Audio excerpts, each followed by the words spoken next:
Salam dan bahagia Bapak dan Ibu Guru. Selamat datang kembali di modul Menciptakan Dunia yang Lebih Baik. Nah, kali ini kita akan membahas tentang hak asasi manusia dan bagaimana menikmatinya tanpa diskriminasi. Bapak dan Ibu Guru mungkin pernah menemukan peserta didik yang merasa terpinggir atau merasa kurang percaya diri karena merasa sebagai minoritas dalam kelas.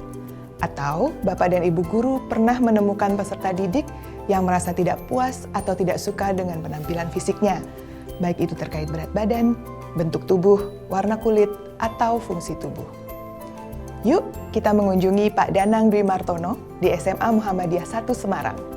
Kita lihat apa yang sudah dilakukan untuk membantu peserta didik memahami hak-haknya agar setara, adil, dan tanpa diskriminasi, sehingga merasa nyaman menjadi dirinya sendiri. Oh ya, sebelumnya kita kenalan lagi yuk dengan hak asasi manusia. Menurut saya hak asasi manusia itu adalah hak dasar manusia yang dimiliki dari sejak lahir atau bisa disebut juga dengan hak hidup merdeka. Hak asasi manusia mungkin bisa disebut hak kesetaraan, hak yang tidak bisa dicabut, dan bersifat universal. Hak yang tidak memandang jenis kelamin, agama, etnis, pokoknya harus adil-adilnya lah. Hak asasi manusia adalah pemberian dan statusnya tidak dapat diperjualbelikan. Mendapatkan pendidikan yang sama, tidak ada tawar-menawar, dan kita juga bebas berekspresi. Ya, betul. Hak asasi manusia adalah hal yang mendasar, yang menjadi hak-hak kita terlepas dari siapa diri kita.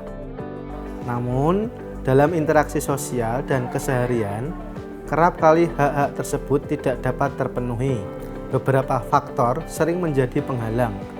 Di antaranya, tingkat pendidikan seseorang, gender, tingkat kesejahteraan sosial ekonomi, disabilitas, kasta, kelas, suku, daerah, dan seksualitas. Penting bagi kita untuk memastikan bahwa semua orang dapat menikmati hak asasi manusia mendasar mereka. Untuk terus menguatkan dan saling mengingatkan pentingnya hak asasi di lingkungan sekolah, maka murid disarankan untuk saling menghormati meski berbeda pendapat, bebas berekspresi, berhak menikmati pendidikan yang sama, tidak membandingkan antar teman atau guru di sekolah. Konsep hak asasi manusia sudah ada sejak berabad-abad lamanya dan telah melalui bermacam-macam catatan sejarah dan naskah keagamaan dari waktu ke waktu. Setelah Perang Dunia Kedua, di mana pemerintah dari beberapa negara di dunia menyadari bahwa mereka tidak ingin terjadi perang dunia yang berikutnya, mereka bersepakat untuk menciptakan sebuah kesepakatan global untuk melindungi hak asasi manusia. Beberapa negara bertemu pada tanggal 26 Juni 1945 untuk menandatangani Piagam Perserikatan Bangsa-Bangsa atau PBB. Piagam tersebut menyatakan bahwa tujuan mendasar dari PBB adalah untuk mempertegas kepercayaan terhadap hak asasi manusia yang mendasar, dalam martabat dan nilai seorang manusia, dan dalam hak-hak yang setara antara laki-laki dan perempuan. Dan pada tanggal 10 Desember 1948, negara-negara PBB menyepakati Deklarasi Universal Hak Asasi Manusia atau DUHAM. Hingga hari ini, DUHAM terus menjadi pedoman terpenting dalam hak asasi manusia. Kali ini kita akan membahas tentang hak asasi manusia. Oke ya, sebutkan yang kalian tahu tentang hak asasi manusia. Panji? Hak untuk hidup. Hak untuk hidup. Amanda? Hak yang dilindungi secara global, Pak. Yang lain? Hak untuk tidak dibully, Pak. Setuju nggak? Oke, hak untuk tidak dibully ya. Yang lainnya lagi? Hak untuk demo, Pak. Demo. Oke. Terima kasih. Sekarang Bapak punya permainan ya tentang hak asasi manusia. Ayo, 5 orang ke depan kita bermain di depan sini. Silakan. Kita punya kartu, silakan nanti maju sesuai dengan kriteria ya. Pilih salah satu. Di kartu yang kalian bawa adalah gambar tokoh.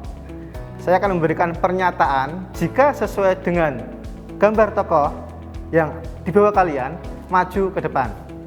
Jika tidak sesuai, mundur ke belakang. Jika ragu-ragu, diam. Kalian harus menjawab berdasarkan kepribadian tokoh yang terdapat di kartu kalian, bukan dari kalian sendiri. Bisa dimengerti? Bisa. Pernyataan yang pertama, kamu bisa dengan mudah bepergian kemanapun yang kamu mau. 1, 2, 3. Kembali ke tempat. Pertanyaan kedua, kamu mengkonsumsi makanan yang cukup setiap harinya. 1, 2, 3.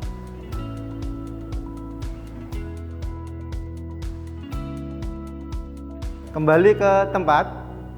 Pernyataan yang ketiga, kamu dapat membayar biaya berobat ketika sedang sakit. 1, 2, 3. Kembali ke tempat. Pernyataan yang keempat, kamu memiliki waktu luang setiap harinya untuk bersantai. 1, 2, 3.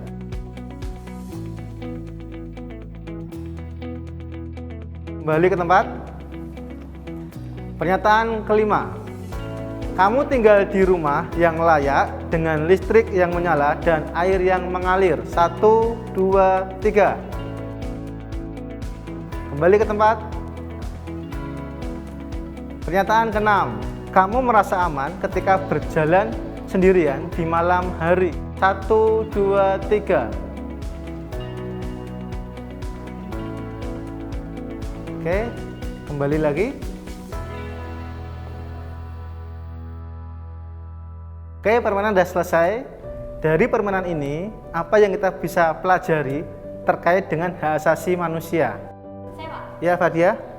Jadi dari permainan yang tadi itu ternyata nggak semuanya bisa memenuhi hak asasi manusia ya Pak. Karena kan tadi ada yang bisa, ada yang tidak. Itu sih Pak, menurut saya sih seperti itu. Betul sekali ya. Semua pernyataan yang saya bacakan tadi merupakan hak asasi manusia mendasar yang berhak kita peroleh, seperti hak pendidikan, keamanan, pangan, papan, medis, dan lain-lain. Hal tersebut bukan hal mewah, melainkan hal dasar yang kita butuhkan untuk menjalani hidup sehat dan bahagia. Sepakat? Sepakat. Kenyataannya, sering kita jumpai anak-anak di jam sekolah malah berada di lampu hijau untuk mengamen. Hak dasar mereka terhadap pendidikan pun tidak terpenuhi. Pada saat bersamaan, ada di antara kita, teman-teman seusia kalian yang sedang bekerja untuk memenuhi kebutuhannya. Penting untuk berbagi keprihatinan yang sama terhadap mereka yang tidak dapat menikmati hak asasi manusia mereka karena diskriminasi atau kondisi yang tidak menguntungkan. Kita semua Harus menjunjung tinggi Hak asasi manusia, baik bagi diri kita sendiri maupun bagi orang lain. Bagaimana Bapak dan Ibu guru hebat? Penting ya menyadari bahwa kita semua tanpa terkecuali berhak atas hak-hak mendasar, seperti hak atas pendidikan, keamanan, kebahagiaan, pangan, papan, perawatan medis, dan lain-lain. Tekankan kepada peserta didik bahwa sayangnya masih banyak di antara kita yang belum dapat menikmati hak-hak mendasar tersebut. Dan penting bagi kita untuk menjunjung tinggi hak asasi manusia tanpa diskriminasi berdasarkan tingkat pendidikan seseorang, gender, tingkat kesejahteraan sosial ekonomi, disabilitas, kasta, kelas, suku, daerah, dan seksualitas. Jadi, bagaimana Bapak dan Ibu akan mendiskusikan tentang pentingnya hak asasi manusia kepada peserta didik Bapak dan Ibu? Selamat belajar, Bapak dan Ibu guru hebat.